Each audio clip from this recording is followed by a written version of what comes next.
UFC Fight Night on ABC4, Charlotte, Rozenstruik versus Almeida just took place, and I'm going to go through the entire card, starting with the early prelims, ending with the main event, giving my event recap and reaction and breakdown to every single fight on the card, starting straight away with the early prelim opener of Tainara Lisboa versus Jessica Rose Clark.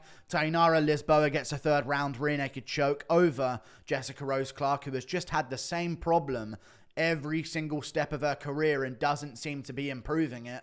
She keeps getting subbed over and over again, and she almost got armbarred in this fight as well at one point. She's just vulnerable to a lot of submissions, and eventually Lisboa was able to get a rear naked choke in round 3, which is good for her because she's normally a bit more of a Muay Thai type of style, and she did do a bit more damage in round 2. Round 1, we saw a lot of control time for Jessica Rose Clark. Same in round 2, but she just wasn't doing anything with it whatsoever, and Lisboa was doing a lot with her moments that she got on top and was also landing some shots off of her back as well, staying more busy out of the two of them, and she kicked off the card with a win for Tainara Lisboa, who I believe was an underdog as well that I picked, so I don't know why she was an underdog. I guess the odds makers have been checking out Rose Clark's Instagram. We move on to another fight on the card, Bryan Battle versus Gabe Green. I picked Bryan Battle to win. I didn't think he'd win like this. He slept Gabe Green badly in the first round. There's not really much to discuss when it comes to this fight, to be honest with you. Gabe Green, I think, had the impression that, I've let fights go that were close decisions. I've not put the pressure on people as much as I should have. And then for this fight, he was almost like, I'm just going to non-stop pressure Bryan Battle up against a cage and just go for him every second of the fight. And from the get-go, he jumps all over Bryan Battle, starts swinging crazy shots, landing some as well, but then Bryan Battle lands a perfect right hook on the chin, KOs him badly, and it was a brutal KO win for Bryan Battle. Very good stuff from him, and looking forward to seeing him get back on track in the welterweight division. By the way, as of right now, he did not get a bonus for that KO, which is absolutely ridiculous. Absolutely ridiculous that they gave it to Ulberg, who had a set-up matchup for himself. I think that's ridiculous. They should have given him a performance bonus. They didn't give out a fight of the night, so why not do 5 performance bonuses? You stacked the card. That's worthy of a performance bonus, but whatever, I guess he gets an easy night at the office. We move on to another fight on the card that was Mandy Bohm versus Yeon Kim. Weirdness. This is the only fight on the card I got wrong, I guess you could say. And to be honest with you, it was just Mandy Bohm trying to get control time, couple submission attempts, couple reversals here and there, and they went with like a technical decision by split decision to Mandy Bohm because there were 2 points taken away from Yeon Kim, one early on and then one for the illegal knee at the end of the fight. My thing is, if a fight is going to be stopped due to an illegal knee, don't take the point away from it. You know what I mean? The referee made a bad call there. I think he should have been like, we're stopping the fight to the illegal knee. Let's see who was up on the scorecards by the time this happened. But when you go 1 point taken away again for the second time, and then you say, let's go to a decision, it's kind of like, well, let's not go to a decision. Let's just go to Mandy Bohm winning, basically, because you've taken a point away and stopped the fight, which is so weird to do. But he did it. I'm not mad at it. It was an illegal knee. They should be legalized. What do you know? The first card after I make the video and Weasel makes the video, we see an illegal knee that should be legal. And it wasn't even a bad one. Listen, man, if Mandy Bohm was a man, she would be getting absolutely humiliated on social media right now. She so clearly faked that illegal knee. Not faked it in terms of it landing. It landed, but she would have been fine to continue if the ref did not step in there. I bet you anything. It's sad to see, man. It really is sad to see. She would have been fine to continue that fight. It's just weird how as soon as she saw the ref acknowledge it as an illegal knee, she immediately was just flopping on the ground. Oh, I can't continue. And she started crying. It's just so sad to see. But you know what? She got the win. Ruined my clean sweep of the card. Oh well. We move on to another fight up the card, which was Douglas Silva the Andrade versus Cody Stamann. I rewatched it a little bit, skimmed through. I've rewatched a few of these fights because I didn't watch some of the first ones, clearly enough. Especially that Yeon Kim one. But this one, Douglas Silva de Andrade wins. I picked him to win. I believe I picked him to win as an underdog as well, which I was confused by because I think he's a more dangerous striker than Cody Stamann, and Stamann has to be on the inside, and Douglas Silva de Andrade swings dangerous shots on the inside. And I'm not upset for Cody Stamann losing this fight by decision. I'm going to be real with you guys. I'm not upset with that whatsoever because he kind of let it happen. There was a finish waiting for him in the third round. The first two rounds were Douglas Silva de Andrade. Close.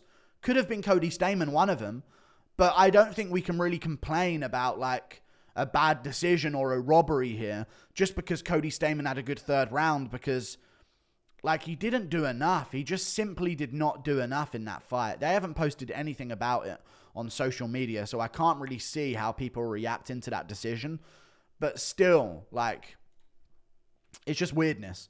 They gave every chance. Stamann had every chance to try and finish that in the third round. But what does he do? Gets a knockdown, hurts Douglas Silva de Andrade badly in round 3, and then just lays in full guard on top of him for the rest of the round until eventually Andrade gets back up and starts throwing some shots again and getting his own back to stop it from being a 10-8. Pathetic from Cody Stamann. Should have chased a finish, man. First two rounds were so close. And Douglas Silva de Andrade was outlanding you. Even if you were being a bit more tidy with your work, Douglas Silva de Andrade was landing good shots. So I'm not mad at the decision. I'm mad at Cody Stamann's decision making, if you know what I'm saying. But yeah, good win from Douglas Silva de Andrade. I picked him to win by 29-28 by saying he would win the first two rounds and lose the third. And he did exactly that. We move on. Up the card. Karl Williams versus Chase Sherman. I went with Karl Williams, and I don't think he won the third, but I can see him winning the first and second when you watch it back. I was just so not used to seeing him not shoot for the takedowns and use the takedowns that I was like, he's losing right now because he's on the feet with Sherman. Because I did think Sherman was landing some really good leg kicks, but what I wasn't taking into consideration watching it live was Karl Williams just tagging him with like jabs now and again and a couple shots to the head here and there. He was being a little bit more tidy, even if he was looking like a loser at times, which kind of threw me off a bit. It made me think it was a closer decision than it really was. Because every time they finished an exchange, he would take like 10 steps back, give like 2 meters of distance between them and start heavy breathing to get his breath back. Sherman did better than I thought he would do in terms of stuffing the takedowns. Williams only got 1 through 10 of them, but the 4 of the takedowns were enough to make Karl Williams land better shots on the feet, and Sherman not really want to let his hands go as much or let any good shots to the body go with knees or kicks to the body that could potentially get caught. So I was surprised by Sherman with the grappling defense for once, but yeah, Karl Williams got it done. I just think he should have lost the third round because he got hurt in the third round. He got all of his takedowns stuffed. He got hurt to the leg in the third round, and Sherman outlanded him. And I heard 2 30-27 scorecards. So, weird. But yeah, Karl Williams gets it done.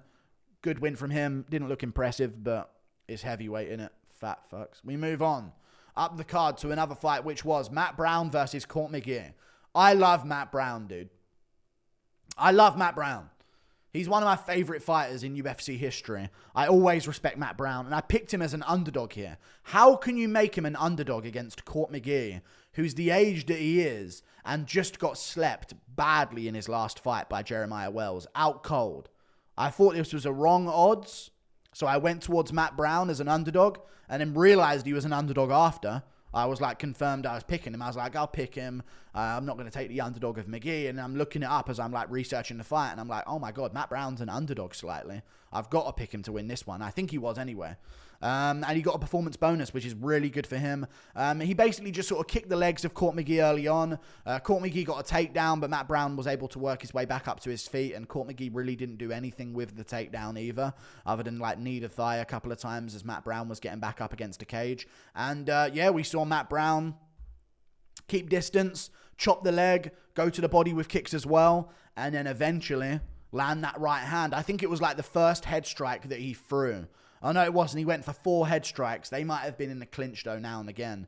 But 2 of the 4 head strikes that he landed, one of them was a KO blow right on the temple of Court McGee. And I'm going to say this, he wasn't out cold.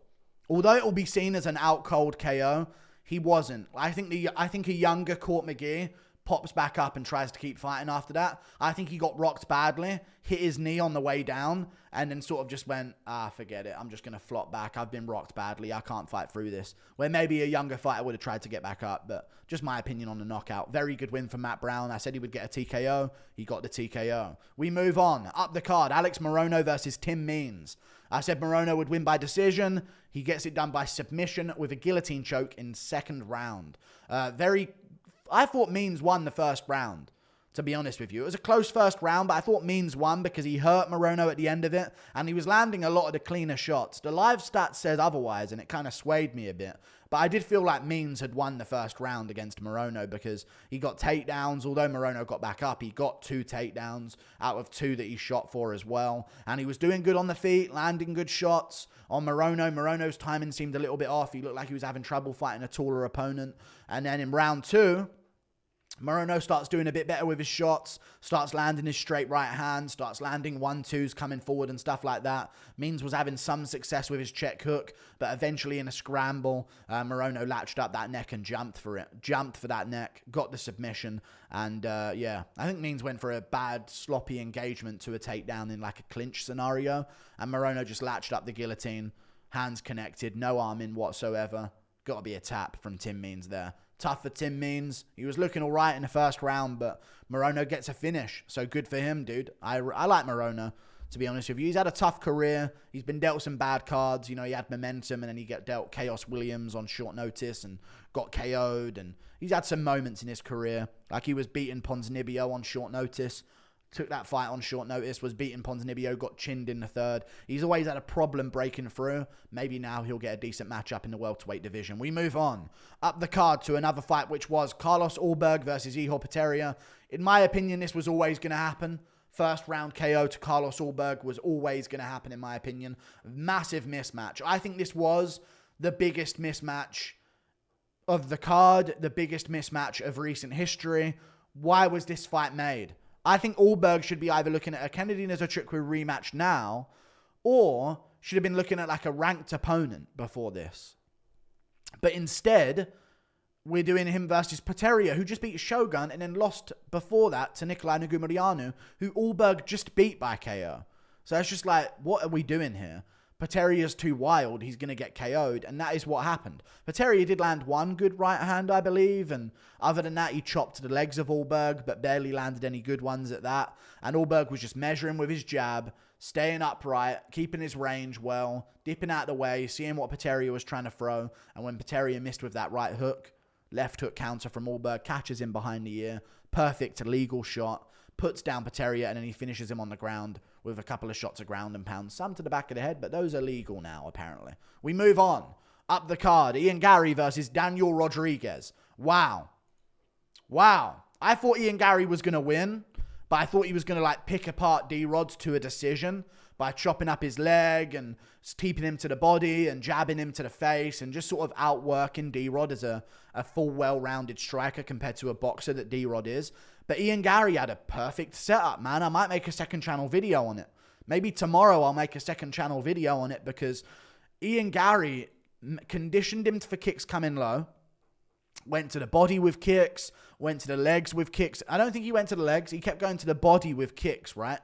Over and over again. He went to the body, he landed to the body 4 times, and all of them were body kicks, like really nasty body kicks there. And he threw one head kick at some point, but it didn't end up landing.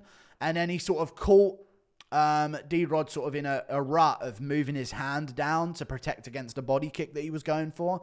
And he feinted the straight right, like Leon Edwards, whipped up the right leg behind it and head kicked D-Rod badly. He actually caught D-Rod with the toes of a head kick early on after the first 2 body kicks that he threw. And then when he finished the next 2 body kicks, he came up with a right hand, but he came up with a right head kick, but this time with the right hand to set it up rather than just throwing it naked. So he landed a beautiful head kick, finished off D-Rod of ground and pound. Couple back of the head shots, but apparently they're legal now over the past 10 years. No one gets penalized for that.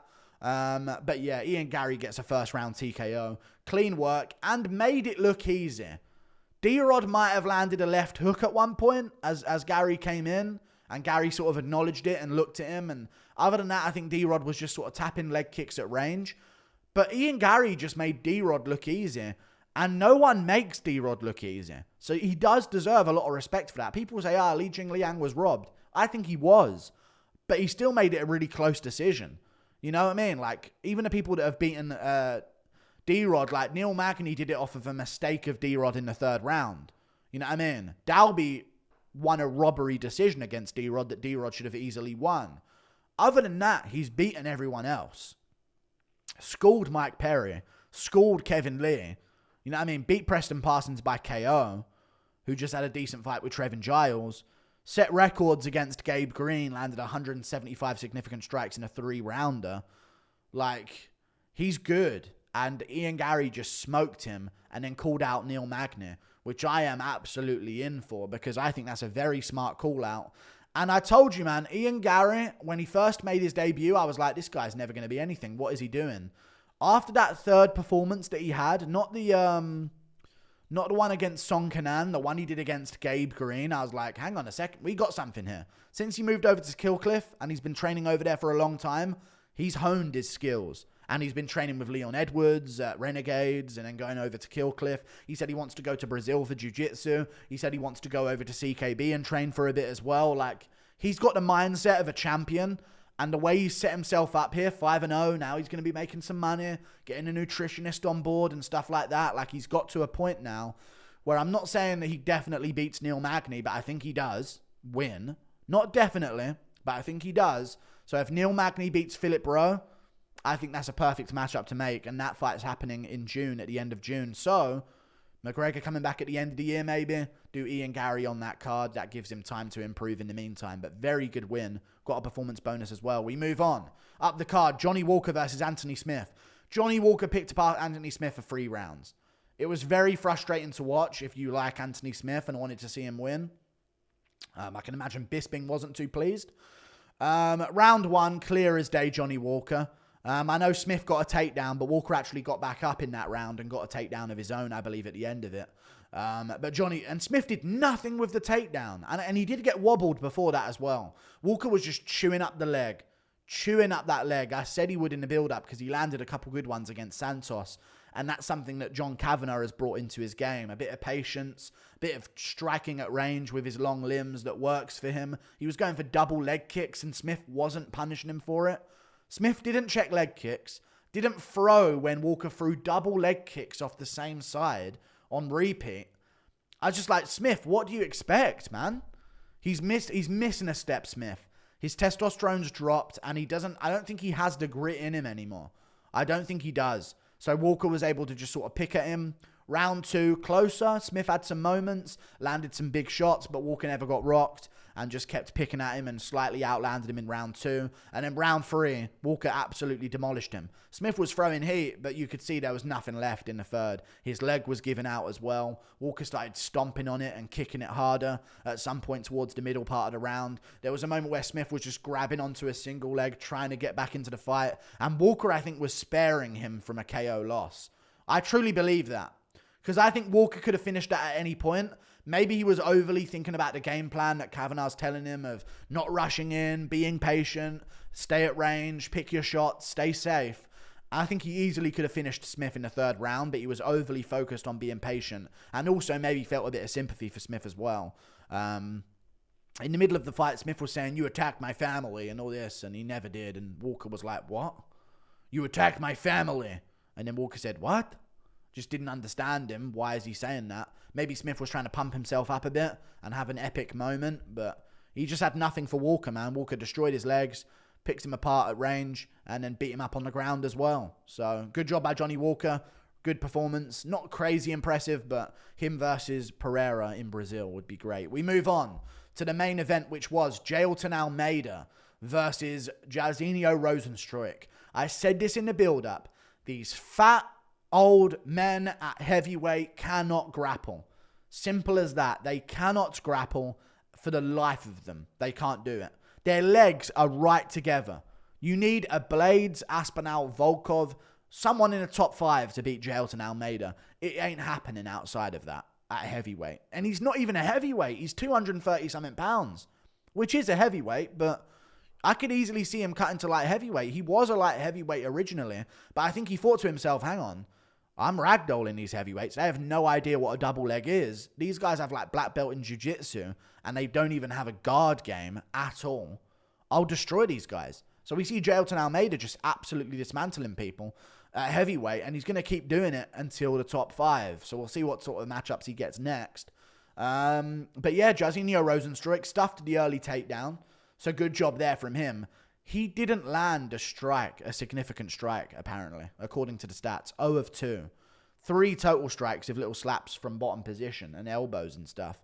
But, yeah, Almeida's been hit twice. He's been hit twice in 5 fights. That's beaten Khamzat Chimaev's record.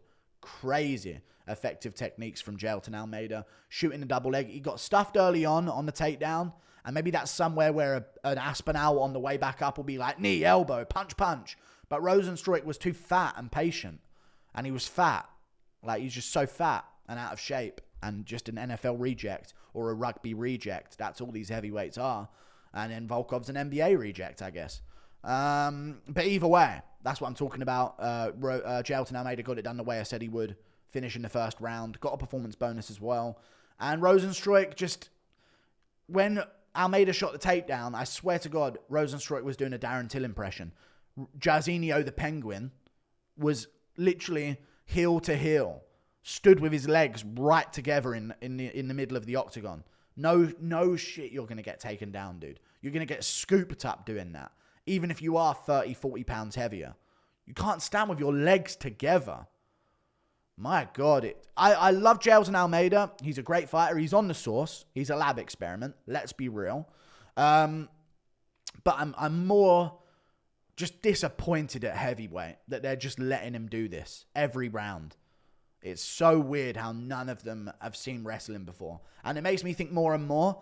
Light heavyweights in the UFC, Ryan Spann, Johnny Walker maybe down the line if he ends up losing again, who knows. Alexander Rakic, if things don't go his way and he loses at light heavyweight, try out heavyweight. I really think so. 6'4" light heavyweights that are really 6'4", like Rakic, Spann, and Walker, who's 6'5". Try out heavyweight, man. And see how you can grapple against these guys. Because you've got light heavyweight skill. Like and subscribe. See you later. Goodbye. Toodle pip. I nearly swept the card. I would have swept the card if I got the Yeon Kim win. But whatever. Bullshit happens, you know what I mean? But I did good on predictions. 3 for 3 on underdogs. Nice. Let's keep the momentum going. I'm 8-8 on main events now. And I'm on a 4-fight main event streak.